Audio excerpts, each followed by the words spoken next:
নমস্কার, আমি সুপর্ণা।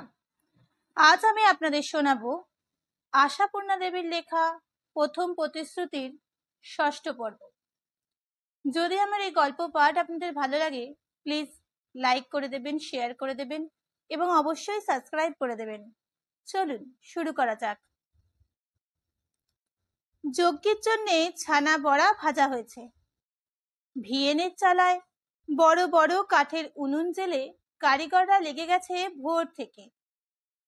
প্রথমে বোদে ভেজে স্তূপাকার করে রেখেছে, কাঠের বারকোষে বারকোষে। এখন শুরু হয়েছে ছানা বড়া। প্রচুর পরিমাণে না করলেও তো চলবে না।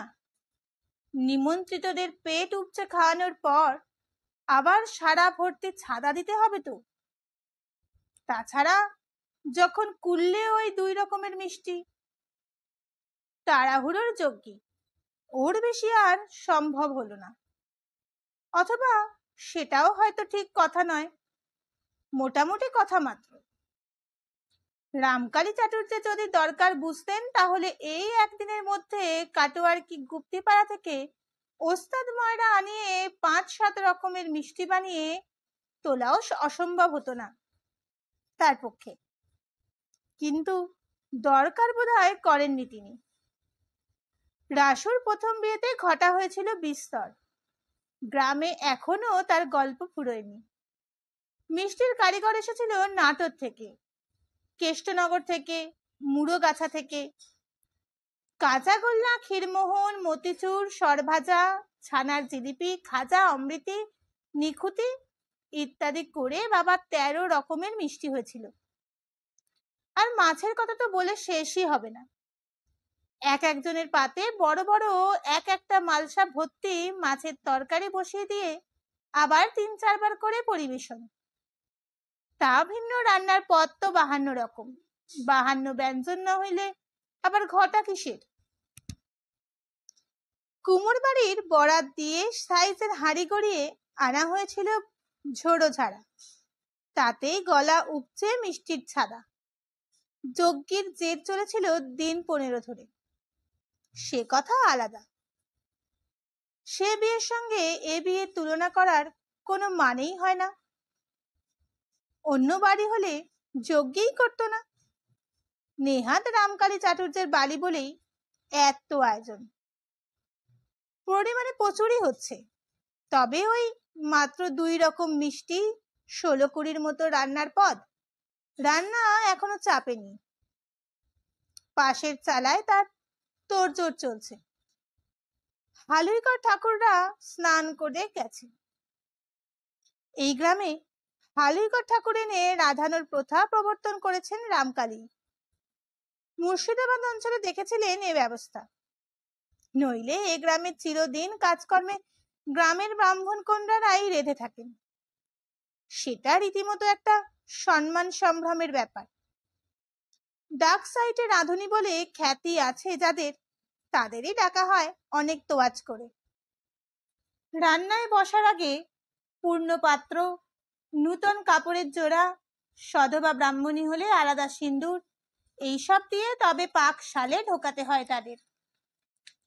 তথাপি এই রান্না পর্ব থেকে অনেক গদা পর্ব, মুসল পর্ব বেঁধে যায়। গ্রামে যে একদল ছুতো খুঁজে বেড়ানোর লোক আছে, তারাই যজ্ঞী দেখলে, দক্ষ যজ্ঞের আয়োজন করলে তারে ঘুরে। মন কষাকষি, কথান্তর, মান অভিমান এসব প্রায়ই যজ্ঞেরই অঙ্গ। রামকালী ওসব ঝামেলার মধ্যে নেই।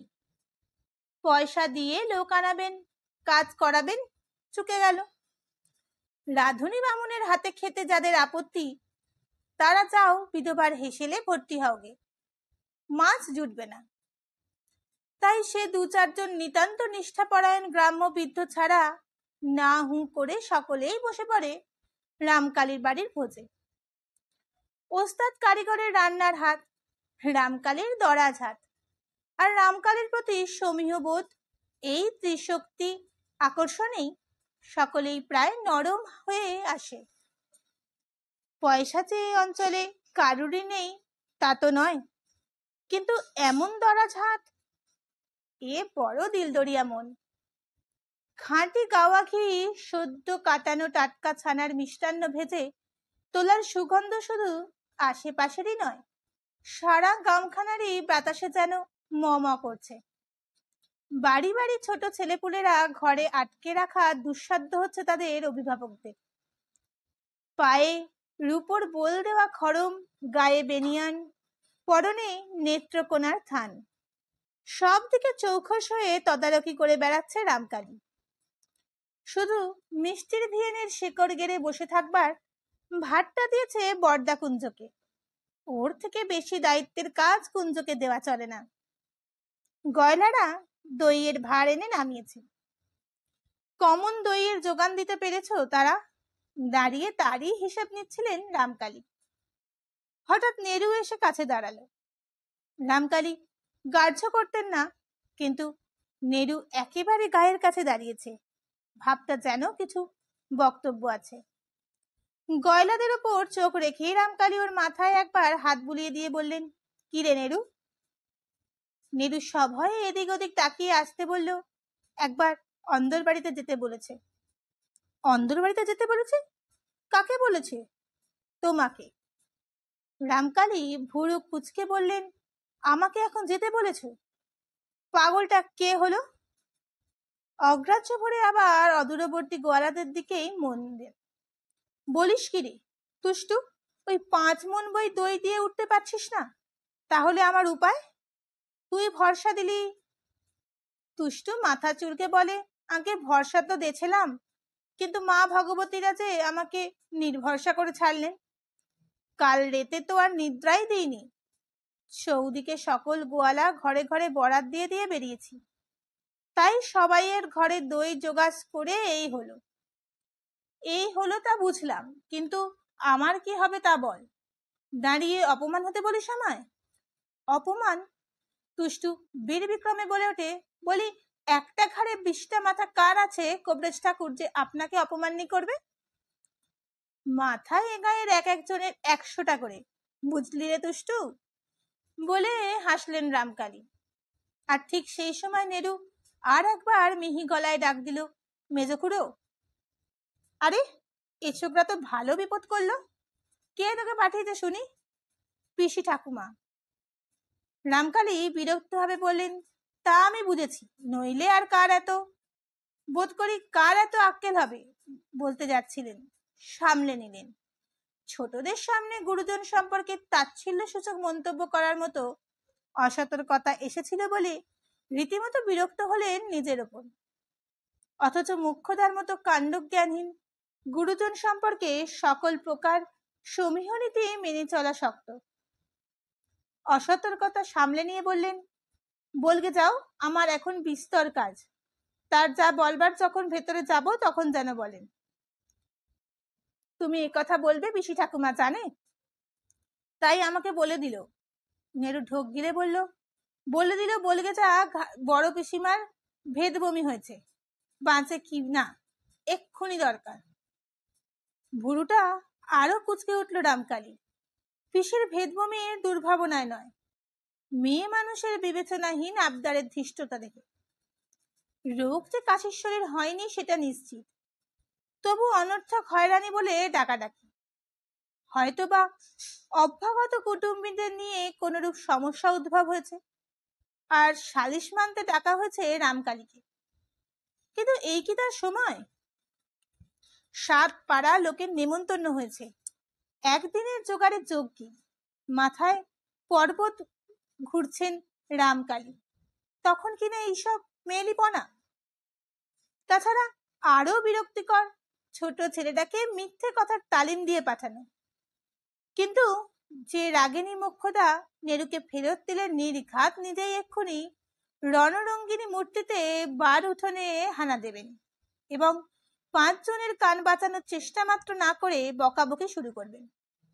পয়সার দামাককে ধরাকে সরা দেখছিস রে রামকালী, গুরুজন বলে একটু সমীহ করিস। হ্যাঁ, এই কথা স্বচ্ছন্দে বলতে পারেন মোক্ষদা, দ্বিধা মাত্র করেন না। সংসারের একটি মানুষকে কিছুতেই এতে উঠতে পারলেন না রামকালী। পারতেন, অনায়াসেই পারতেন, যদি সত্যি রামকালী গুরুজনের সমীহ বোধ না থাকতো। গুরুজন হয়েই মোক্ষদা রামকালীকে জব্দে ফেলেছেন, কিন্তু শুধুই কি গুরুজন বলে জব্দ? আরো একজনের কাছেও কি মাঝে মাঝে জব্দ হয়ে পড়েন না রামকালী? যে মানুষটা নিতান্তই লঘুজন। হ্যাঁ, মনে মনে স্বীকার না করে পারেন না রামকালী। মাঝে মাঝে সত্যবতীর কাছে জব্দ হতে হয়, তাকে হার মানতে হয়। কিন্তু তাতে কি বিরক্তি আসে? মেজখুড়ো ছেলেটাও কম নয়, তাই রামকালীর কোঁচকানো ভুরু দেখেও ভয়ে পালিয়ে গেল না। বলল, পিসি ঠাকুমা তোমার চুপি চুপি ডেকে নিয়ে যেতে বললো, খুব বিপদ। আহ, এ তো আচ্ছা মুশকিলে ফেললো। বিপদটা তো দেখছি আমারই। বলে রামকালী হাঁক দিলেন, তুষ্টু, সব দই ভেতর দালানে তুলে দাও, আর খোঁজ করে দেখো আর কারোর ঘরে 2-10 পাওয়া যাবে কিনা। পাওয়া গেলে তো ঠাকুর মশাই আমি নিজেই। তুষ্টু মাথা চুলকে একটু ধৃষ্টতা করে বসে। তা তোমার আগে 5 মণি কি কম? এ তো আর বড় খোকার পেট থমবিয়ে নয়। রামকালী ভুরুটা একবার কুচকেই মৃদু হাসলেন, বললেন, কথাটা গয়লার ছেলের মতোই বলেছিস তুষ্টু। পেট থমবিয়ে নয় বলে কুটুমজনকে খাওয়াতে বসে অপরিতুষ্ট রাখবো? আচ্ছা, তুই ওগুলো তুলে দেগে, আসছি আমি। নেরুর সঙ্গে সঙ্গে ভিতর বাড়িতে ঢুকলেন রামকালী। মাঝখানে প্রকাণ্ড উঠোনটা পার হয়ে এর মাঝের উঠোনে ধানের গোলার মড়াই, সারা বছরের জ্বালানি কাঠের মাচা, চালের নিচে জ্বালা জ্বালা বীজ ধান।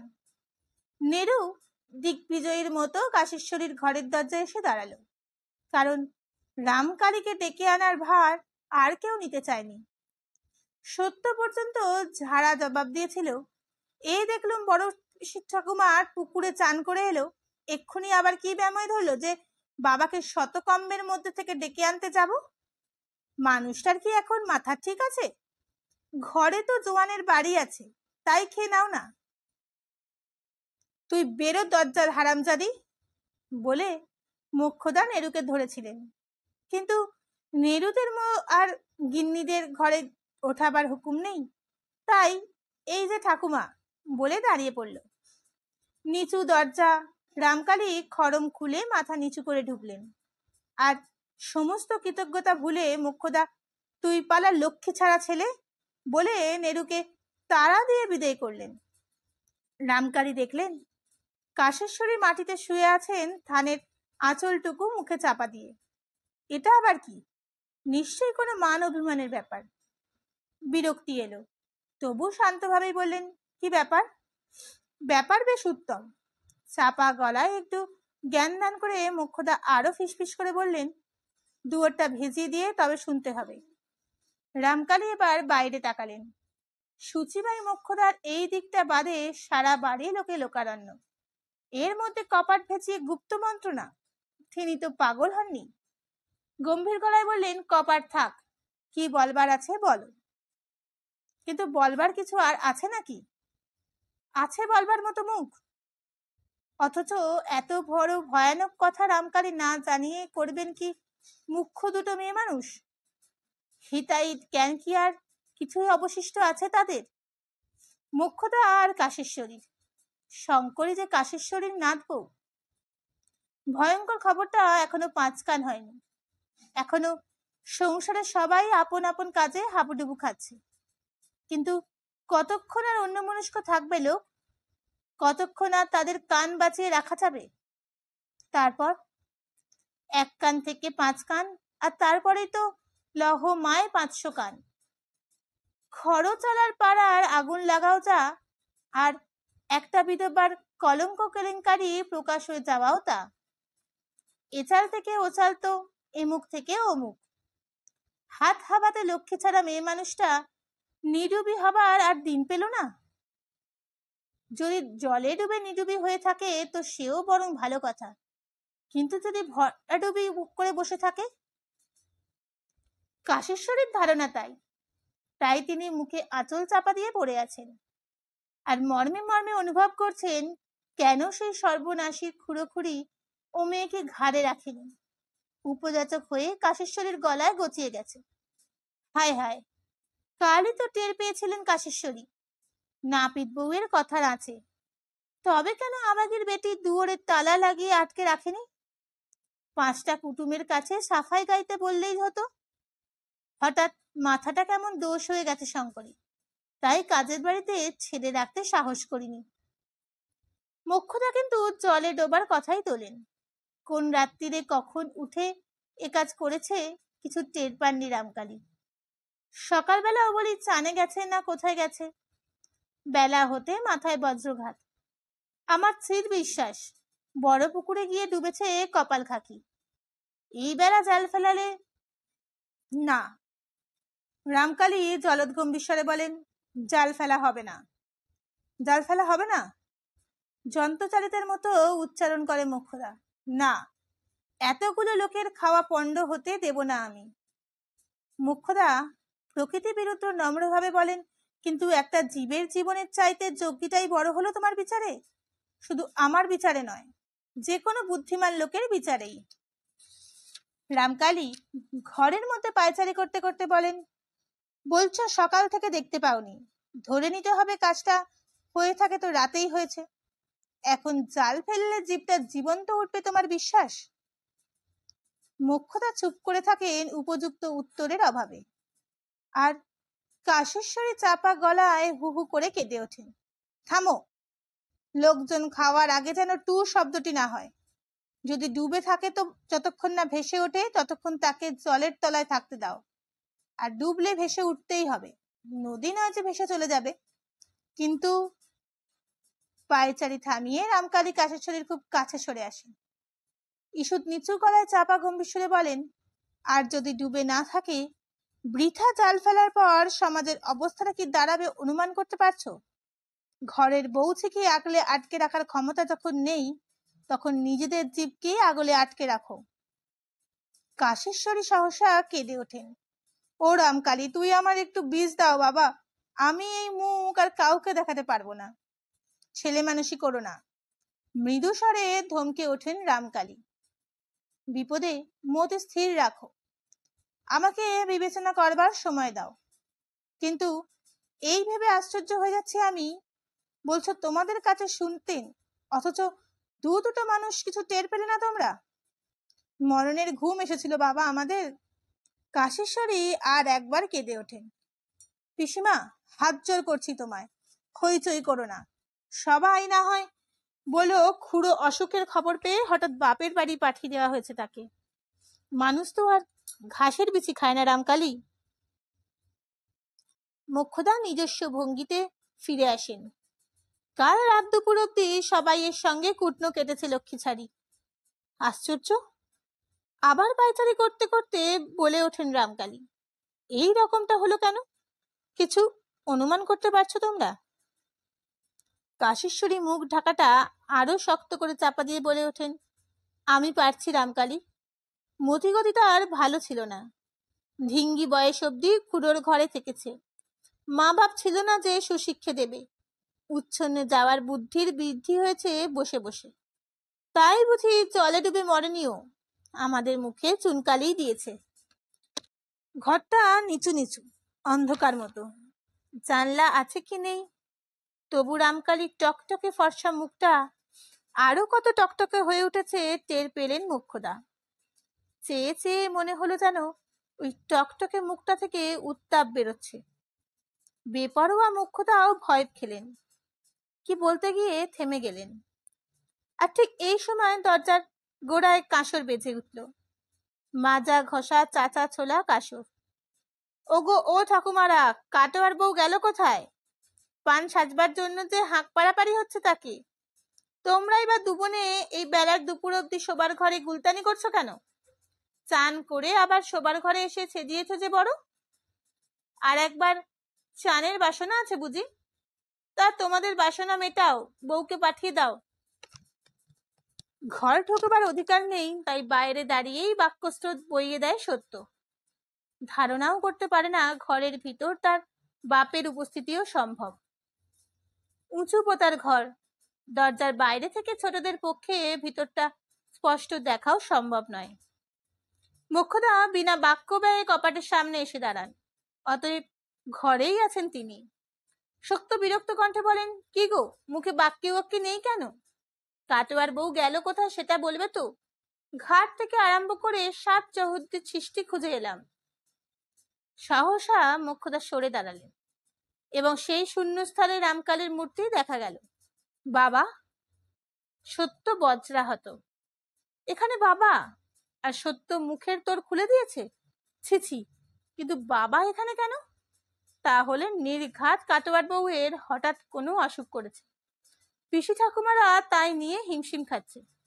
ছি ছি, এদিকে এই কাণ্ড, আর সত্য কিনা পান সাজপা তাগাদা দিতে এসেছে। বাবা কি বলবেন? বাড়ির কোনো খবর রাখে না সত্য, এটাই প্রমাণ হবে। মনে মনে জিভ কেটে চুপ হয়ে দাঁড়িয়ে থাকে বেচারা। আজ আর মাসিক চঞ্চল নিবারণ করতে অভ্যাস মতো শাড়ির আঁচল দিয়ে চিবোনোর উপায় নেই।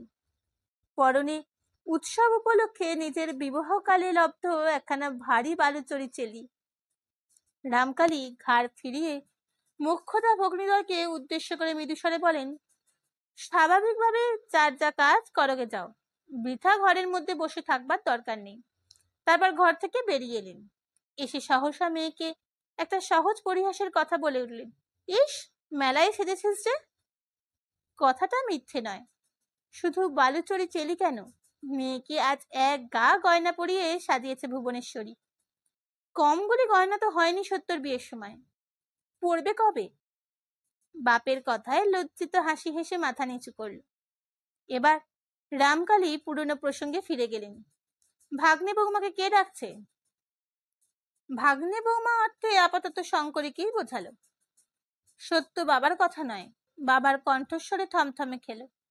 অসহায় অসহায় চোখে বলল, ওই যে ওরা, যারা এক বরজ পান নিয়ে সাজতে বসেছে, তাদের বলে দাও কে উনি আজ আর পান সাজতে পারবেন না। হঠাৎ যেন রামকালীও অসহায় বোধ করলেন, তাই তাড়াতাড়ি বললেন, আচ্ছা থাক, তোমার এখন আর ওদিকে যাবার দরকার নেই, যার পান সাজছে সাজুক। কথায় কথায় পায়ে পায়ে এগিয়ে চলেছেন রামকালী। ঘরের পেছনে ঢেকি ঘরের দিকে ইচ্ছে করেই। সত্য যে খেয়াল করে না, ম্লান মুখে প্রশ্ন করে, কাটবার বউয়ের অসুখ কি খুব বেশি বাবা? অসুখ? কে বললে? রামকালী চমকে উঠে সামলে নিয়ে গম্ভীরভাবে বললেন, শোনো, ওকে বৃথা ডাকাডাকি করো না। অসুখ করেনি, ওকে হঠাৎ খুঁজে পাওয়া যাচ্ছে না। আশ্চর্য, একথা কেন বললেন রামকালী? আশ্চর্য, একথা কেন বললেন রামকালী? একটু আগেও কি সিদ্ধান্ত করেছিলেন তিনি এই সংবাদটা আর কারোর কাছে প্রকাশ করবেন না? হয়তো আর কেউ হলেই করতেন না, হয়তো ভুবনেশ্বরী এসে প্রশ্ন করলেও তাকে এই ডাকাডাকি করো না বলেই থেমে যেতেন। কিন্তু সত্যর ওই উজ্জ্বল বিশ্বস্ত মস্ত বড় বড় চোখ দুটোর সামনে যেন সত্য গোপন করা কঠিন হলো। আর রামকালীর চিন্তাকৃষ্ট মুখের দিকে তাকিয়ে এমনও মনে হলো, এই 9 বছরের মেয়েটার কাছে বুঝি তিনি চিন্তার ভাগ নেবার আশ্রয় খুঁজছেন। কিন্তু সত্য তো ততক্ষণে হেরে গেছে, খুঁজে পাওয়া যাচ্ছে না। আজ তো একটা মানুষকে খুঁজে পাওয়া যাচ্ছে না, তাতে আবার মেয়ে মানুষ। বেটা ছেলে নয় যে পায়ে হেঁটে কোথাও চলে গেছে। মেয়ে মানুষকে খুঁজে না পাওয়ার অর্থ এই নির্ঘাত বড় পুকুরের কাকচক্ষু জল। অবশ্য এই জ্ঞানটা সত্যর সম্প্রতি হয়েছে সারদাকে উপলক্ষ করে। তাই চমকে উঠে বলে, খুঁজে পাওয়া যাচ্ছে না? হায় আমার কপাল, ওই ঘরেই বড় বউকে সমস্ত রাত ঘরে ছেকল তুলে রেখেছিলাম, আর কাটোয়ার বউ এই করলো। হে ঠাকুর, আমি কেন দুটোকে এই ছেকল দিলাম না? বড় বৌমাকে ছেকল দিয়ে রেখেছিলে? সমর্থিত রামকালী প্রশ্ন করেন। না দিলে? সত্য উদ্দীপ্ত কণ্ঠে বলে, নিশ্চিন্দি হয়ে ঘুম আসে? জলচৌকির ওপর জলচৌকি বসিয়ে কত কাণ্ড করে ছেকল হাতে দিয়েছি। ভোরের বেলা মাকে বলে কয়ে খুলিয়ে দিই। হায় হায়, কাটোয়ার বউকেও যদি। বলেই সত্য সহসা সুর ফেরায়। করুণ রস পরিবর্তনে বীর রসের আমদানি করে। যাক, সে বেচারা মরেছে না জুড়িয়েছে। মানুষটা একদিন ঘাট থেকে আসতে একটু দেরি করেছে, লক্ষ্মীর ঘরে সন্ধ্যা দিতে পারেনি, তাই ওরে তরে কি গঞ্জনা কি বাক্যে যন্ত্রণা। একটা মনীষী, তাকে 10টা মানুষের তাড়না। বড় পিসেমশাই কি সোজা নাকি? গাল দিয়ে দিয়ে আর আশ মেটে না। অত বাক্য যন্ত্রণার পাষাণ প্রীতিমে হলেও জলে গিয়ে ছাপ দেয়। রামকালী যেন ক্রমশ রহস্যের সূত্র পাচ্ছেন। বললেন, বকাবকিটা কখন হলো? এই তো কালই। অবশ্যই বউয়ের দোষ আছে। জল নিতে গেছে, জল নিয়ে চলে এসো। সন্ধে ভোরে ঘাটে বসে থাকার দরকার কি? তবে হ্যাঁ, এদেরকেও লঘু পাপে গুরুদণ্ড। অবিরে বিধবা, মনে প্রাণে কি সুখ আছে ওর? দুদণ্ডনায় ছিলই ঘাটে, তার জন্য অত গালমন্দ? এই গ্রীষ্মকালে কুল কোথায় তার ঠিক নেই। সকল গাছই তো ন্যাড়া, তবু বলে কি ঘাটে যাবার ছুতোয় কুল খাচ্ছিলি? আর সব কত কত কথা বলেই হতাশ নিঃশ্বাস ফেলে সত্য। আমি তার মানেই জানি না বাবা। রহস্য স্পষ্ট হয়ে উঠেছে। কাল সন্ধ্যায় ঘাটে যে নারী মূর্তিটি ছিলেন, রামকালী যে মূর্তিটা, তাহলে সারদার, কাশেশ্বরীর নাথ বউয়ের। আত্মহত্যার চেষ্টাই ছিল তার তখন। একবার চেষ্টায় পারেনি, তাই দ্বিতীয়বার আবার। কিন্তু খটকা লাগছে একটা জায়গায়। বকাবকিটা তো তার পরবর্তী ঘটনা। তাছাড়া সত্যবতী বর্ণিত কুল খাওয়ার শব্দটা যা শুনে এত চিন্তার মধ্যেও হাসি এসে গিয়েছিল তার, কাশেশ্বরী ওই সন্দেহ ব্যক্ত করেছেন। রামকালী চাটুর্যের বাড়িতে এমন একটা ঘটনাও ঘটাও সম্ভব? ভয়ানক একটা যন্ত্রণাও অনুভব করলেন রামকালী। না, শঙ্করের অপঘাত মৃত্যু ভেবে নয়, চাটুর্য বাড়ির সম্ভ্রম নষ্ট বলেও নয়। যন্ত্রণা বোধ করলেন নিজের ত্রুটির কথা ভেবে। আরো হুঁশিয়ার হওয়া উচিত ছিল তার, আরো যথেষ্ট পরিমাণে সাবধান। একটা নিতান্ত তুচ্ছ মেয়ে মানুষ যেন রামকালীর ক্ষমতার তুচ্ছতাকে ব্যঙ্গ করে গেল। মেয়ের আর এই ধৃষ্টতাকে ক্ষমা করা যাচ্ছে না। হঠাৎ অনুভব করলেন সত্য পিছিয়ে পড়েছে। ঘাড় ফিরিয়ে দেখে থমকে গেলেন। সহসা এক জায়গায় দাঁড়িয়ে পড়ে নিঃশব্দে কান্না শুরু করেছে সত্যবতী। রামকালীও পিছিয়ে এলেন। গম্ভীরভাবে বললেন, তোমার কাঁদবার দরকার নেই বাবা। এবার তার নিঃশব্দে নয়, ডুকরে ওঠে সত্য। সব দোষ আমার। কাটোয়ার বউ তো রাত দিন বলতো, মরণ হলে বাঁচি। আমি যদি তখন তোমাকে বলি তো একটা পিটিকার হয়। মনে করতাম অলিক কথা, রাজ্যে শুদ্ধ মেয়ে মানুষই রাত দিন মরণ মরণ করে। তেমনি কাটোয়ার বউ সত্যি ঘটিয়ে ছাড়লো। মা নেই, বাপ নেই, ভাই নেই, স্বামী পুত্র কেউ নেই মানুষটার। শুধু গালমন্দ খেয়ে খেয়ে বেঘরে মরে গেল। তুমি আগে টের পেলে? কান্নাটা বড় বেশি উতলে উঠল সত্যর। রামকালী কি হঠাৎ তরিতাহত হয়ে স্তব্ধ হয়ে গেছেন? নইলে মুখের চেহারা তার হঠাৎ অত অদ্ভুতভাবে বদলে গেল কি করে? যে ভ্রুকুটি নিয়ে একটা তুচ্ছ মেয়ে মানুষের ধৃষ্টতার দিকে তাকিয়েছিলেন, সেই ভ্রুকুটি মিলিয়ে গেল কেন? হঠাৎ এক ধাক্কা খেয়ে কি হুড়মুড়িয়ে ভেঙে পড়ল তার এখনকার চিন্তাধারা? কান্না থামাও বলে আস্তে আস্তে চলে গেলেন তিনি বাড়ির দিকে। গিয়ে দাঁড়ালেন ভিয়েন ঘরের, যেখানে কুঞ্জ তখন জলচৌকিটা ঘুরিয়ে নিয়ে দেওয়ালের দিকে মুখ করে বসে এক সারা গরম ছানা বাড়া ছাড়ছেন। বললেন, বড়দা, আমাকে একবার বেরোতে হবে। তুমি দেখো অতিথিদের যেন কোনো রকম অমর্যাদা না হয়। আমি? মিষ্টি গলায় বেঁধে গেল কুঞ্জর। হ্যাঁ তুমি, নয় কেন? তুমি বড়। হ্যাঁ, বেরোলেন রামকালী। জেলেদের ঘরে গিয়ে বলতে হবে পুকুরে আর একবার জাল ফেলানো দরকার। বাড়িতে কাজ, সন্দেহ করবার কিছু নেই। ভাবতে মাছের কমতি পড়েছে। তবে রামকালী যেন বুঝছেন ওটা নিরর্থক। কাশেশ্বরীর নাথ বউ নিজে ডুবে মরেনি, সংসারটাকে ডুবিয়েছে। রামকালী কি তবে একবার নির্দেশের আশ্রয় খুঁজছেন? নিজের ওপর কি আস্থা হারিয়ে ফেলেছেন? নইলে যে প্রাণীটা শুধু প্রাণী মাত্র ভেবে তার ওপর বিরক্ত হচ্ছিলেন, তার ধৃষ্টতার বহর দেখে তাকে অন্য দৃষ্টিতে দেখছেন কেন? কেন ভাবছেন তারও কোনো প্রাপ্য পাওনা ছিল সংসারে? তাই রামকালী উপচেষ্টার মতো অনুভব করছেন ওরে বাবা, একটু চোট পায়ে চল, তাগাদায় আছে। পালকি থেকে মুখ বাড়িয়ে আর একবার তাগাদা দিলেন রামকালী। মধ্যাহ্নের মধ্যে গিয়ে পৌঁছাতে না পারলে বিদ্যারত্ন মশাইয়ের সঙ্গে দেখা হবে না। প্রাত সন্ধ্যা সেরে গঙ্গা স্নানে বেরিয়ে পড়েন বিদ্যারত্ন, যেটা বিদ্যারত্নের আবাসস্থান থেকে অন্তত 3 ক্রোশ দূরে। যাতায়াতের এই 6 ক্রোশ পাড়ি দিয়ে নিত্য স্নান পর্ব সমাধা করে পুনরায় ঠাকুর ঘরে ঢুকে পড়েন তিনি, গৃহ বিগ্রহের ভোগ দিতে। তৎপরে প্রাসাদ গ্রহণ, তারপর আবার সামান্য সময় বিশ্রাম। এই মধ্যবর্তী সময়টা কারোর সঙ্গে দেখা করেন না বিদ্যারত্ন। কাজেই তার কাছে যেতে হলে ওই গঙ্গা স্নান সেরে ফেলার মুহূর্তে নয় অপরাহ্নে। কিন্তু অপরাহ্ন পর্যন্ত সময় কোথায় রামকালী? প্রয়োজন যে বড় জরুরি।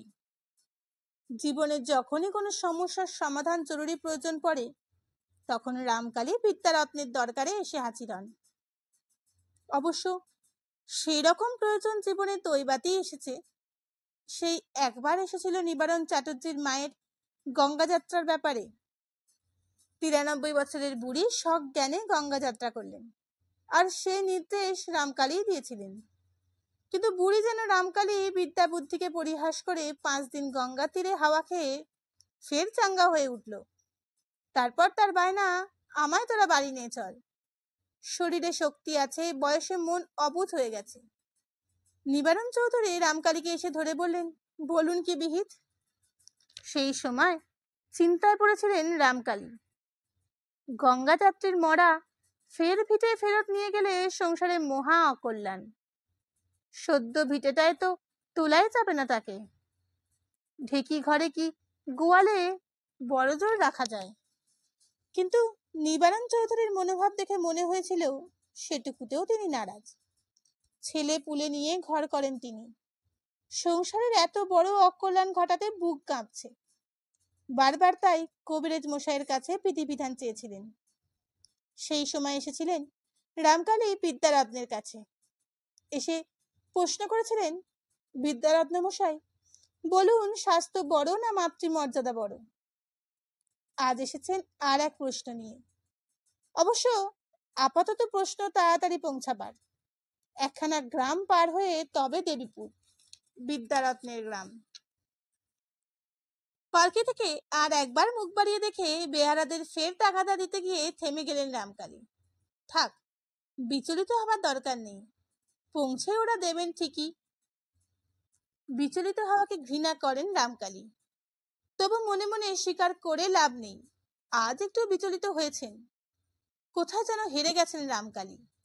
তারই এক সূক্ষ্ম অপমানের জ্বালা মনকে বিঁধছে। কিন্তু রামকালীর মধ্যে এই পরাজয়ের গ্লানি কেন? সংসারের একটা বুদ্ধিহীন মেয়ে যদি একটা অঘটন ঘটিয়ে বসে থাকে, তাতে রামকালীর পরাজয় কেন? ঘোড়ায় এলে এতক্ষণে পৌঁছে যেতেন, কিন্তু কোনো বয়োজ্যেষ্ঠ বা গুরুস্থানীয় সামনাসামনি সাধ্যপক্ষে ঘোড়ায় চড়েন না রামকালী। তাই পালকিতেই বেরিয়েছেন। বেরিয়ে এসেছেন একটু সঙ্গোপনে, জেলেদের জাল ফেলবার ব্যাপারটা সামান্য তদারক করেই। বাড়তি কিছু মাছ উঠলে উঠুক, খাদ্যবস্তুর কখনো বাড়তি হয় না। ওরা এখন যেভাবে কাজ করছে করুক, রামকালীর অনুপস্থিতি টের না পেলেই মঙ্গল। টের পেলে এই কাজে ঢিলে দেবে। কারুর ওপর কি ভরসা করার জো আছে? কাকা আছেন সেজো কাকা, কিন্তু তাকে কোনো কাজকর্মের ভার দেওয়া বিপদ। কারণ তার মতে ডাক হাঁক চেঁচামেচি নির্বিকারে সকলকে ধমকাতে পারাই পুরুষের প্রধান গুণ। আর বয়স হয়ে গেলেও পৌরুষের পরিমাণটা যেন তার এক তিলেও কম হয়নি। সর্বদা সেটা প্রমাণ করতেও রীতিমতো তৎপর সেজো কাকা। তাই তাকে ডেকে ডুকে কর্তৃত্বের ভার দেওয়া মানে বিপদ বাঁধানো। আর কুঞ্জর কথাই কি বলার যোগ্য? মিষ্টির ভিয়েনের কানাচে হাতে মুখে রস মাখা আর মুখ ভর্তি ছানা ভরা ঠাসা কুঞ্জর তৎকালীন চেহারাটা একবার চোখের সামনে ভেসে উঠল। তখন যখন দেখেছিলেন মনটা বিরক্তিতে ভরে গিয়েছিল। এখন হঠাৎ একটা মমতা মিশ্রিত অনুকম্পার ভাব মনে এলো। যে মানুষ লুকিয়ে চুরিয়ে নিজের ছেলের বিয়ের ভোজের মিষ্টান্ন খেতে বসে, তার উপর অনুকম্পা ছাড়া হৃদয়ের আর কোন ভাববৃত্তি বিকশিত হবে? এরা কি রাগেরই যোগ্য? আশ্চর্য, রাসুটাও হচ্ছে ঠিক বাপের মতোই অপদার্থ। ভবিষ্যৎটার দিকে তাকালে খুব একটা আশার আলো চোখে পড়ে না, কিন্তু তার জন্য হতাশাও আনেন না রামকালী। আপন শক্তিতে বিশ্বাসী, আপন কেন্দ্রে অটুট অবিচল তিনি। ওদের কথাকে চিন্তার জগতে ঠাঁই দেন না রামকালী, কিন্তু সত্যটা মাঝে মাঝে তাকে ভাবিয়ে তোলে। শুধু যে সেই একটা ভয়ঙ্কর সরল মুখ থেকে উচ্চারিত ভয়ঙ্কর জটিল প্রশ্নগুলোই চিন্তিত করে তোলে রামকালীকে, তা নয়। চিন্তিত করে তোলে সত্যর ভবিষ্যৎ সম্পর্কে। সংসারকে সত্যবতীকে বুঝবে? পালকি থেকে নেমে পড়লেন রামকালী। বিদ্যারত্নের মাটির কুটির থেকে একটু দূরে। সেটাই সভ্যতা, সেটাই গুরুজনের সম্ভ্রম রক্ষা। গুরুজনের চোখের সামনে গাড়ি পালকি থেকে নামা অভিনয়। মাটির ঘর, দালান, দাওয়ার নিচে উঠোনে আঁকা ছবির মতো বেড়ায় ঘেরা ছোট্ট ফুল বাগান। বিদ্যারত্নের নিজের হাতের বাগান, নিজের হাতের দেওয়া বেড়া। টগর, দোপাটি, গাঁদা, বেল, মল্লিকা, রক্তজবা, করবী, সন্ধ্যামণি, নানান গাছ, সারা বছরই ফুলের সমারোহ। এছাড়া বেড়ার ধারে ধারে আছে তুলসীর কেরারি। গঙ্গা স্নানের পর পুজোর আগে একবার গাছ গাছাগুলি তদারক করে যাওয়ার অভ্যাস বিদ্যারত্নের। পায়ে খড়ম, পরনে নিজের হাতে কাটা সুতোর ধুতি ও উত্তরীয়। পিতলের ধারার জল দিয়ে গাছের গোড়ায় ঢালছিলেন বিদ্যারত্ন। রৌদ্র রামকালী ছায়া পড়তেই মুখ তুললেন, তাকালেন। হই হই করে সম্ভাষণ করে উঠলেন না বিদ্যালঙ্কার। হঠাৎ আবির্ভাবের জন্য বিস্ময় প্রকাশও করলেন না। শুধু রামকালীর প্রণাম শেষ হলে তার মাথা হাতায় রেখে বললেন, এসো, দীর্ঘায়ু হও। শান্ত সৌম্য মুখ, শ্যামল বর্ণ, ছোটখাটো চেহারা। শান্ত সৌম্য মুখ, শ্যাম বর্ণ, ছোটখাটো চেহারা। মাথার চুলগুলি ধপধপে পাকা, কিন্তু দৃঢ় নিবদ্ধ। মুখের চামড়ায় বলিরেখার আভাস মাত্র নেই। সহজে বিশ্বাস করা শক্ত। বিদ্যারত্ন মশাইয়ের বয়স ৮০ ছুঁয়েছে। চকচকে সাজানো দাঁতের পাটির শুভ্র হাসিটুকুও বিশ্বাস করতে প্রতিবন্ধকতা করে। দাওয়ার ওপর খান ২-৩ জল চৌকি, কাজেই পৈটের ঘটিতে জল। পা ধুয়ে দাওয়ায় উঠে জল চৌকিতে বসলেন রামকালী। বিনীত হাস্যে বললেন, আপনার তো আহ্নিকের বেলা হলো। তা হলো। বিদ্যারত্ন প্রশ্রয়ের হাসি হাসলেন। বলবে কিছু? যদি বলবার থাকে। বলবার কিছু আছেই, নচেত এমন অসময়ে ব্যস্ত হয়ে আসবার কারণ কি? রামকালী আর গৌরচন্দ্রিকা করলেন না। মুখ তুলে পরিষ্কার কণ্ঠে বললেন, পণ্ডিত মশাই, আজ আবার এক প্রশ্ন নিয়ে আপনার দরবারে এসে দাঁড়িয়েছি। বলুন, মানুষ বড় না বংশ মর্যাদার অহংকার বড়? ঠিক এই একই সময়ে একটি ছোট্ট মেয়ে ওই একই ধরনের প্রশ্ন করছিল, অন্য কাউকে নয়, নিজের মনকে। আচ্ছা, এও বলবো মানুষ বড় না, তোমাদের রাগটাই বড়। কি আশ্চর্য, কি আশ্চর্য! জলজান্ত একটা মানুষ হারিয়ে গেল, তবু কিন্নিরা কিনা সত্যর ওপর চোখ রাঙাচ্ছে। খবরদার, ২ ঠোঁট এক করবি না। কারোর যদি কানে যায় তো তোদের সব কটার হাড় মাছ দুঠাই করব। বেশ বাবা, তোমাদের জেদি থাক, রাগ নিয়ে ধুয়ে ধুয়ে জল খাও তোমরা। ওদিকে বিদ্যারত্ন রামকালীকে বলছিলেন, কালের সমুদ্রে একটা মানুষের জীবন মরণ, সুখ দুঃখ কিছুই না রামকালী, সমুদ্রে বুদবুদ মাত্র। কুল ত্যাগিনী বধূকে সন্ধান করবার প্রয়োজন নেই, কিন্তু সমাজকেও তো একটা জবাব দিতে হবে। যা সত্য তা বলবে সাহসের সঙ্গে। সত্যকে স্পষ্ট করে বলতে পারা চাই, সেটাই ধর্ম। সেই বিপদগামিনীকে তুমি তো আর ঘরে নিচ্ছ না, ভেবে নাও তার মৃত্যু হয়েছে। কিন্তু পণ্ডিত মশাই, এ আমি ভাবতেই পারছি না। আমার ঘরের কথা নিয়ে অপরের আলোচনা করবে। রামকালী, তোমার দেহে একটা দুষ্টু রোগ হওয়া অসম্ভব নয়। তা যদি হয় কি করবে তুমি? বিধাতার বিধান মেনে নিতেই হবে। তাছাড়া হয়তো এরকম একটা কিছুর প্রয়োজনও ছিল। হয়তো তোমার ভিতর কোনোখানে একটু অহমিকা এসেছিল। অহমিকা? পণ্ডিত মশাই, আমার প্রতি মর্যাদাবোধ থাকাটা কি ভুল, অন্যায়? এই একটা জায়গায় বড় গোলমেলে রামকালী। আত্মমর্যাদাবোধ আর অহমিকা বোধ, এই দুটোর চেহারা যমজ ভাইয়ের মতো। প্রায় এক সূক্ষ্ম আত্মবিচারের দ্বারা এদের তফাৎ বোঝা যায়। তাছাড়া তুমি ব্রাহ্মণ, রজগুণ তোমার জন্য নয়। কিন্তু আজ তোমার চিত্ত চঞ্চল। তাছাড়া তুমি এখন বিশেষ ব্যস্ত, কাজেই আজ এসব আলোচনা থাক। রামকালী কয়েক মুহূর্ত মাথা নিচু করে ভূমি সংলগ্ন দৃষ্টিতে কি যেন ভাবলেন।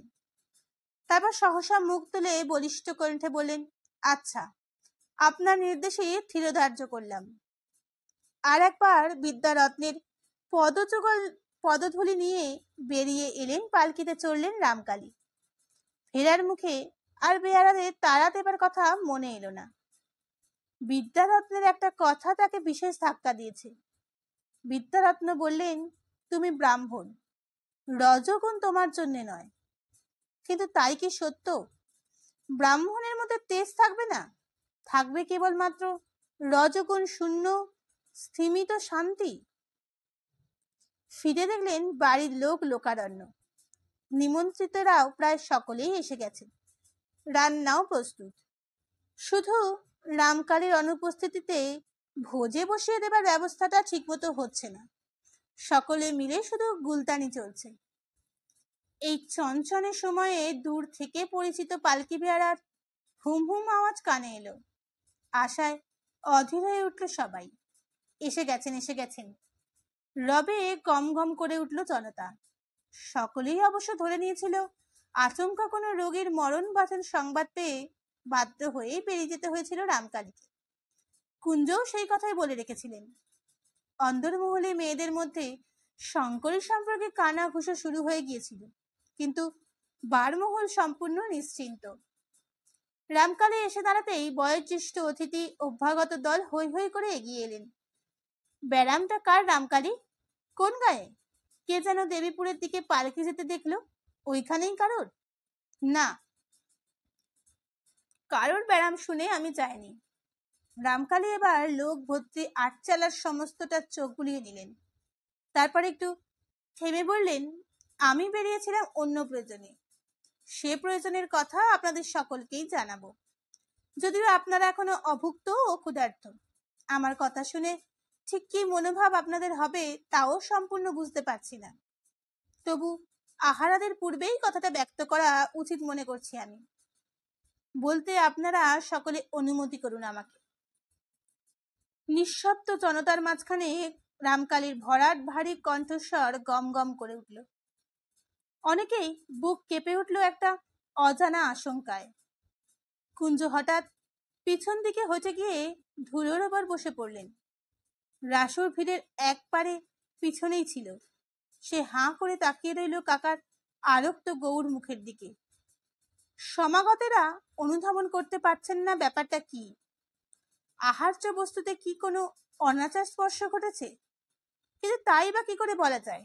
রামকালী আচমকা বেরিয়ে যাওয়ার প্রশ্নটা কে হয়েছে? তবে কি সহসা রামকালীর কোনো জ্ঞাতির মৃত্যু ঘটেছে?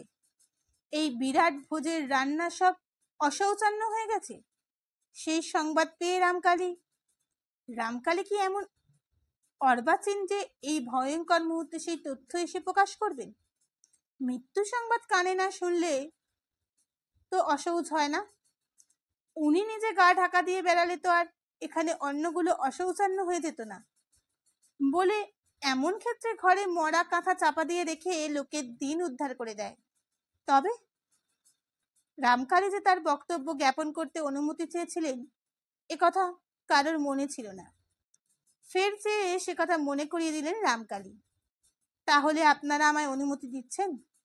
হ্যাঁ হ্যাঁ, অবশ্য অবশ্য, তোমার যা বলবার আছে বলো। তাহলে শুনুন, গত রাতে আমার পরিবারভুক্ত একটি বিধবা বধূ গৃহত্যাগ করেছেন।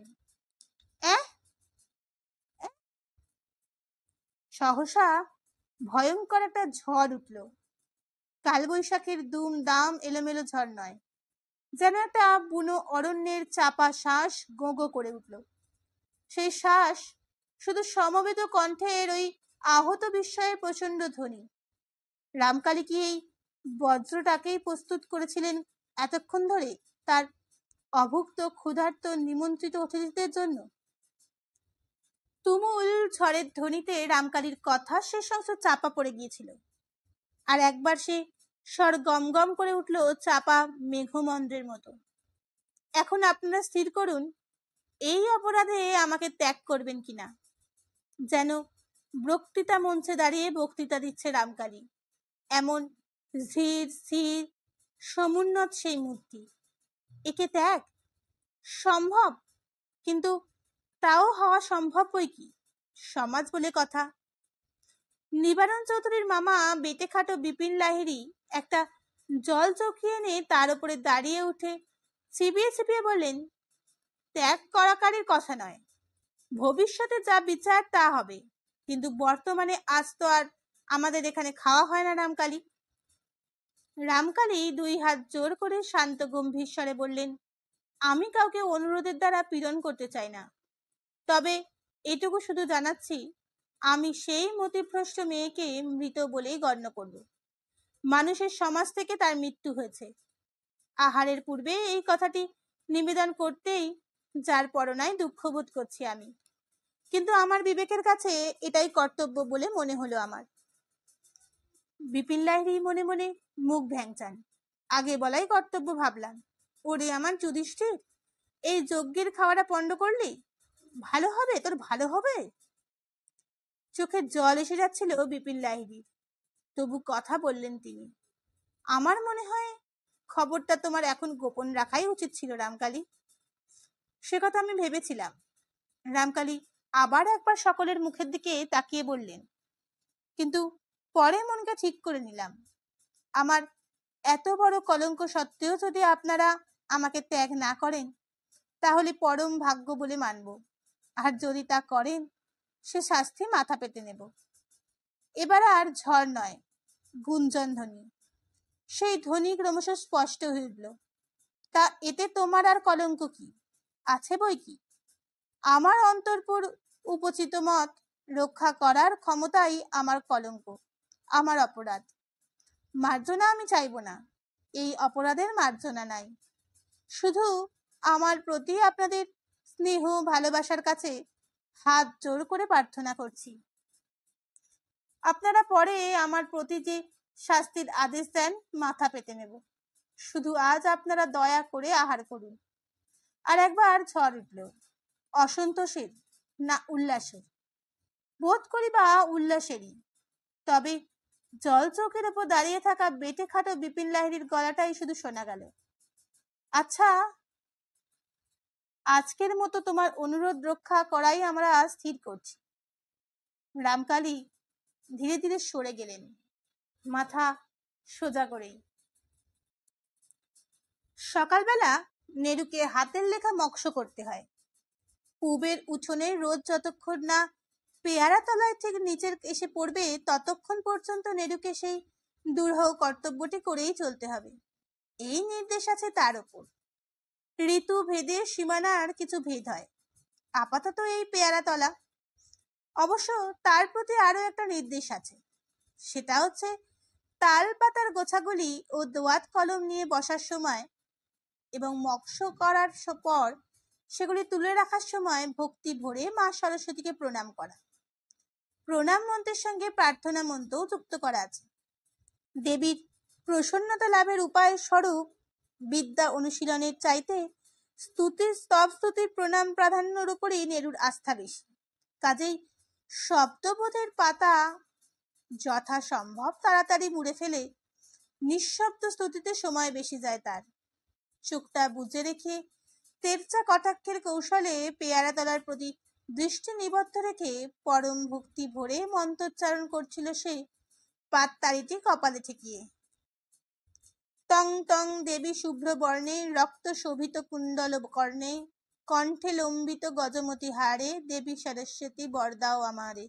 লাগো লাগো বাণী কণ্ঠে লাগ, যাবজ্জীবন তাবৎ লাগ, দুষ্ট সরস্বতী দূরে যাক, আমি থাকি গুরু বসে, ত্রিভুবন পুরিত আমার যশে। দেশি স্তবের কালে কিন্তু নেরু ভাবছিল দৈবের কথা। সূর্যদেব, আশ্চর্য, নিষ্ঠুর সূর্য দেবতা এত আন্তরিকভাবে মাতুল সম্বোধন করলেও ভাগ্নের প্রতি তার মমতার কোনো প্রকাশ দেখতে পায় না নেরু। পেয়ারা তলার নিচটায় আসার যেন কোনো গরজই নেই তার, অথচ তিনি সামান্য একটু কৃপা দৃষ্টিপাত করলেই করা মাত্রই নেরুর আজকের মতো যন্ত্রণা শেষ হয়। বারবার ঘুরিয়ে ঘুরিয়ে একই স্তব স্তুতি কতক্ষণ ধরেই বা করা যায়? তবু কপাল থেকে কলম তাল পাতা নড়ায় না নেরু, ঠেকিয়ে থাকে এইমাত্র ঠেকানোর ভঙ্গিতে। খুব যে বিদ্যে হচ্ছে, আহা মরে যাই, ছেলের কি ভক্তি রে। সত্যবতীর সানানো গলা বেজে ওঠে, বুকটা কেঁপে উঠল নেরু। উফ, যা মেয়েও আর যা জেরা। তথাপি বাইরের প্রকাশে সত্যকে কোনো স্বীকৃতি দেয় না নেরু, একইভাবে চোখ বুজে বিড়বিড় করতে থাকে। সত্যবতী হিহি করে হেসে ওঠে, একটা ঠেলা দিয়ে বলে, এখন যে বড় চোখ বোঝা হচ্ছে, এতক্ষণ কি করছিলি? বাবা, খালি চোখ পিটপিট আর পেয়ারা তলার দিকে তাকানি। আহ সত্য। নেরু এবার পাতা কলম কপাল থেকে নামিয়ে সযত্নে চলচৌকির ওপর স্থাপিত করে বিরক্তি ব্যঞ্জন গম্ভীর স্বরে বলে, নমস্কারের সময় গোলমাল করছিস কেন? নমস্কার তো তুই সকাল থেকে করছিস, এক পর বেলা হয়ে গেল সেই এস্তক নমস্কারই করছে, দেখিনি যেন? ইস, দেখেছিস তুই? নেরু উঠোনের দিকে তাকিয়ে দেখে, মনে হচ্ছে যেন মাতুল সূর্যদেব এতক্ষণে সদয় হয়েছেন। পেয়ারা তলার ঠিক নিচটাতে কৃপা কটাক্ষ করছেন, অতএব বুকে বল বাড়ে তার। দীপ্ত কণ্ঠে বলে, কত মক্ষ করলাম তখন থেকে, কই দেখি কত। বলেই সত্য একটা কাজ করে বসে। হাতটা একবার মাথায় মুছে নিয়ে চট করে মা সরস্বতীর উদ্দেশ্যে একটা প্রণাম নিবেদন করে নেরুর এইমাত্র রক্ষিত তালপাতার গোছায় এক টান মারে। এই এই, ও কি হচ্ছে? শিহরিত নেরু ভয়ঙ্কর একটা ভয়ের সুরে বলে ওঠে, সত্য, তুই তালপাতায় হাত দিলি? দিলাম তাকেই, নির্ভীক স্বরে সত্য। আমি তো মা সরস্বতীকে পেন্নাম করে হাত দিয়েছি। পেন্নাম করলেই সব হলো? তুই না মেয়ে মানুষ, মেয়ে মানুষের তালপাতায় হাত ঠেকলে কি হয় জানিস না? সত্য ইতিমধ্যে নেরুর সারা সকালের শ্রমফল নিরীক্ষণ শুরু করে দিয়েছে। বলা বাহুল্য, একখানি মাত্র পাতা কালি কলঙ্কিত, বাকি সবগুলোই নিষ্কলুষ ও নিষ্কলঙ্ক। কাজেই আর একবার হিহির পালা। খুব যে বলছিলি অনেক মক্ষ করেছিস, কই কোথায়? দোয়াতে বুঝি কালির বদলি জল ভরেছিস, তাই চোখে ঠাওর হচ্ছে না? সত্যর বিদ্রুপের ভঙ্গি বড় তীক্ষ্ণ, কারণ উক্ত মন্তব্যের সঙ্গে সঙ্গে চোখের তারা পাতার যতটা সম্ভব কাছে নিয়ে এসে সে মুখের কৌতূহল আলোয় ঝলমলানি, এতটা সহ্য করা শক্ত। নেরু এক হ্যাচকায় নিজ সম্পত্তি কেড়ে নিয়ে ক্রুদ্ধ কণ্ঠে বলে, বেশ থাক, আমার বৃত্তে না হোক তোর কি, নিজের কি হয় দেখ। বলে দিচ্ছি গিয়ে সবাইকে, তালপাতাতে হাত দিয়েছিস তুই। আর কেউ হলে সবাইকে বলে দেওয়ার ভীতি প্রদর্শনে কাবু হয়ে পড়ে এবং আপোষের সুরে আচ্ছা আচ্ছা বলে, বেশ ভাই দেখলাম ইত্যাদি অভিমানসূচক বাণী প্রচারণ করে শত্রুপক্ষের মন নরম করে আনে। কিন্তু শত্রুর মনোভাব আপোষহীন, তাই ভিতরে যাই হোক বাইরে বিন্দু মাত্র বিচলিত ভাব দেখায় না সে। সমান জোরের সঙ্গেই বলে, বলে দিবি তো দিবি, সবাই আমায় কি করবে শুনি? শুলে দেবে? দেয় কিনা দেখিস, চালাকি নয়। কেন, মেয়ে মানুষ তালপাতায় হাত দিলে কি হয়?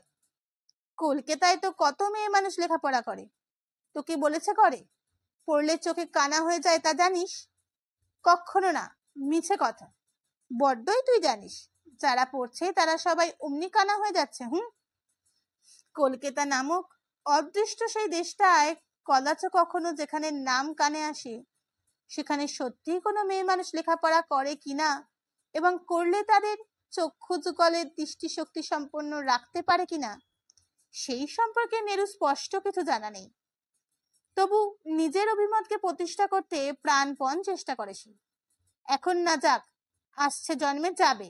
অমনি না, আসছে জন্মে? হি হি হি। তাদের আসছে জন্মটা তুই দেখে এসছিস বুঝি? আমি এই তোকে বলে দিচ্ছি নেরু, ওইসব কিছু হয় না। বৃত্তি তো ভালো কাজ করলে কখনো পাপ হতে পারে? লেখাপড়ার ব্যাপারে বুদ্ধি না খুটলেও কূটতর্কের ব্যাপারে নেরু ওস্তাদ। তাই সে অকাট্য একটি যুক্তি প্রয়োগ করে। নারায়ণ পুজোও তো ভালো কাজ করে মেয়ে মানুষরা, ছুতেই তো পায় না। ভগবান বলে দিয়েছেন ভালো কাজগুলো বেটা ছেলেরা করবে, খারাপ কাজগুলো মেয়ে মানুষ করবে, বুঝলি? হ্যাঁ বলেছে ভগবান তোর কান ধরে, ঝংকার দিয়ে ওঠে সত্য। ভগবান কখনো অমন একচোখা নয়, ওসব বেটা ছেলেরাই সৃষ্টি করেছে। বচসার শব্দ খুব মৃদু হচ্ছিল না। সব দিক আকৃষ্ট হয়ে পুণ্যি এসে দাঁড়ায় এবং সকৌতূহলে প্রশ্ন করে, কি সৃষ্টি করেছে বেটা ছেলেরা? সত্য মুহূর্তে অনুভূতিত ভাব পরিগ্রহণ করে বলে, কিছুই না, শাস্ত্রের কথা হচ্ছে। শাস্ত্র পুণ্যি হালে পানি পায় না। সহসা এখানে স্বাস্থ্য আলোচনা শুরু হলো কি বাবদ, সেই অনুধাবন করতে চেষ্টা করে। ইত্যবসরে নেরু সেই বলে দেওয়ার সুরে বলে ওঠে, সত্যর সাহসখানা শুনবি পুণ্যি বেশি? তাল পাতে হাত দিয়েছে, আবার বলছে দিয়েছি তো হয়েছে কি? তাল পাতে হাত, এটা আবার আর এক আকস্মিকতা। তাল পাতাটা কি জাতীয় সহসা সেটা হৃদয়ঙ্গমন করতে পারে না পুণ্যবতী। তাল পাতা ফিরে প্রশ্ন করে সেই সত্যর দিকে তাকিয়ে, আর তাকে হাঁ করে দিয়ে সত্য হেসে ওঠে দেওয়ালে পোতা পেরেকে গোজা একখানা তাল পাতার হাত পাখা পেরে নিয়ে বলে ওঠে, এই যে এই দেখ, এখন হাতে পোকা পড়লো কি আমার? সত্য। নেরু চোখ পাকিয়ে বলে, মা সরস্বতীকে নিয়ে তামাশা করছিস তুই? প্রত্যেক সময় প্রত্যেক ব্যাপারেই সত্য জিতে যায়, নেরু হারে। নেরুর মজ্জায় অবস্থিত পৌরুষবোধ এতেই যথেষ্টই আহত হয়। আজ সহসা সত্যকে শান করবার একটা ছুতো পেয়ে নেরুর আর উল্লাসের সীমা নেই। তাই সহসা করতলগত সেই শক্তিটাকে অবহেলায় বাজে খরচ করে ফেলতে পারছে না। রীতিমতো করে ভাঙিয়ে খেতে চাইছে চেখে চেখে। এবার আর হাসে না সত্য, বিরক্ত প্রকাশ করে। সেই ওর অভ্যস্ত ভঙ্গিতে জোড়া ভুরু কুচকে, হাদার মতন কথা কসনে নেরু, তামাশা মাল সরস্বতীকে করছি তোকে। তাল পাতে একটু হাত দিয়েছি তো কি কাণ্ড করছিস, যেন সজ্ঞে মত্ত রসাতলে গেছে। শুধু হাত দেওয়া কেন, আমি তো লিখতেও পারি। লিখতেও পারিস? যুগপৎ নারী পুরুষ দুই কণ্ঠে উচ্চারিত হয় সেই সর্বাহত কণ্ঠবৎ শব্দ। আড়ষ্ট হয়ে গেছে পুণ্যি আর নেরু, কিন্তু নিষ্ঠুর সত্য ওদের ওই আঘাতপ্রাপ্ত চিত্তেই আরো আঘাত এনে বলে, পারি তো, এই দেখ। ঝপ করে আলোচ্য তালপত্র খণ্ডের একখানা টেনে নিয়ে দেওয়ালে কলম ডুবিয়ে পরিপাটি করে লিখে ফেলে সত্য, কর খল ঘট। লিখে অদৃশ্যের উদ্দেশ্যে আর একটা প্রণাম ঠুকে বলে, আরো কত লিখতে পারি? বিস্ময়ের ঘোর কাটতে কিছুক্ষণ লাগে। পুণ্যের চাইতে নেরুই বেশি বিস্ময়াহত। যে দুরহ কর্মের চেষ্টায় তার ঘাম ছুটে যায়, এত অনায়াস লীলায় সেটা করে ফেলে সত্য। তাছাড়া কেমন করে? মা সরস্বতী কি সহসা তার উপর ভর করেছেন? যেমন নাকি শুনতে পাওয়া যায় কবি কালিদাসের ওপর করেছিলেন। লেখা শব্দ কটির ওপর চোখ রেখে ঝিম হয়ে তাকিয়ে থাকে নেরু, আর পুণ্যি স্পর্শ বাঁচিয়ে তাল পাতাখানার উপর ঝুঁকে পড়ে বিস্ফারিত নেত্রে বলে, কোত্থেকে শিখলি রে সত্য? কে শেখালে? শেখাতে আবার কার দায় পড়েছে? আমি নিজে নিজেই শিখেছি, দেখে দেখে। নিজে নিজেই শিখেছিস? দেখে দেখে না তো কি? দোত কলম পেলি কোথা? দোত কলম কে দিচ্ছে? সত্য ঝোঁকের মাথায় তার গোপন কথাটি প্রকাশ করে বসে। বটপাতায় ঠুলি গড়ে তার মধ্যে পুঁই মেটুলির রস গুলে কালির মতন করি। তার চোখ বনে যায় দুটি প্রাণী ক্ষীণ কণ্ঠে বলে, আর পাত কলম? তোর আর হাঁ করা কথা কোসনে বাপু। পৃথিবীতে তাল গাছ কি কেউ সিন্ধুকে বন্ধ করে রেখেছে? না এক চিকন ধরে খুললে সরকাটি মেলে না। গিন্নির মতন মুখ করে ঝংকার দিয়ে ওঠে সত্য। এতক্ষণে বুঝি হদিশ পায় পুন্নি। তা সেও গিন্নিদের মতো গালে হাত দিয়ে বলে, তাহলে তুই লুকিয়ে লুকিয়ে মক্স করিস? উহ, ধন্যি বাবা, কাউকে টেট্টি পেতে দিস না। কত হাত পাকাস? সত্য রহস্যের হাসিতে মুখ রঞ্জিত করে বলে, যখন তোরা থাকিস না। কিন্তু সত্য, পুন্নি চিন্তিত স্বরে বলে, খেয়াল করে তো করছিস, দেখে আহ্লাদও হচ্ছে, কিন্তু হাজার হোক মেয়ে মানুষ, এতে তোর পাপ হবে না? কেন পাপ হবে কেন? সত্য সহসা উদ্দীপ্ত তেজের সঙ্গে বলে ওঠে, মেয়ে মানুষরা যে রাত দিন ঝগড়া কোদল করছে, যাকে তাকে গালমন্দ সাপমন্দি করছে, তাতে পাপ হয় না, আর বিদ্যে শিখলে পাপ হবে? বলি, স্বয়ং মা সরস্বতী নিজেই মেয়ে মানুষ নয়? সকল শাস্ত্রের সার শাস্ত্র, 4 বেদ মা সরস্বতীর হাত থেকে না? নেরু আর বাক্যস্ফূর্তি নেই। এত বড় অকাট্য যুক্তির সামনে পড়ে গিয়ে যেন বিরাট একটা দৃষ্টির দরজা খুলে যায় তার চোখের সামনে। সত্যিই তো বটে, মা সরস্বতী স্বয়ং নিজেই তো মেয়ে মানুষ। এত বড় স্পষ্ট সত্য কি করে এতদিন তার দৃষ্টির বাইরে ছিল? আর এই সত্যবতীটাই বা কেমন করে উদ্ঘাটন করে ফেলেছে যে সবাই এরই ভুলে থাকা অথচ পরম স্পষ্ট কথাটা? নে পুন্নি, খাটে যাই চ। আলোচনায় ইতি টেনে দিয়ে উঠে পড়ে সত্যবতী। আর দেরি করলে গিন্নিরা ভাত খেলবার জন্য হাঁক পারবে, ভালো করে চানি হবে না। কথাটা মিথ্যে নয়, জলে পড়লে সহজে উঠতে আশ মিটতে চায় না এদের।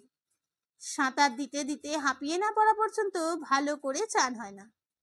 চ বলে উঠে পড়ে পুন্নি। কিন্তু নেরুর সঙ্গে চোখে চোখে একটা ইশারা হয়ে যায় তার। কিন্তু না, অসৎ অভিপ্রায় ছিল না তাদের, বলে দেওয়ার মনোভাবটা ছিল না। আর সত্যর গুণপনা সমাজে প্রকাশ করে সকলকে সমকৃত করে দেওয়ার উদ্দেশ্যই ছিল। সত্য যে তাদেরই একজন, সত্যর মহিমা তো তাদেরই মহিমা।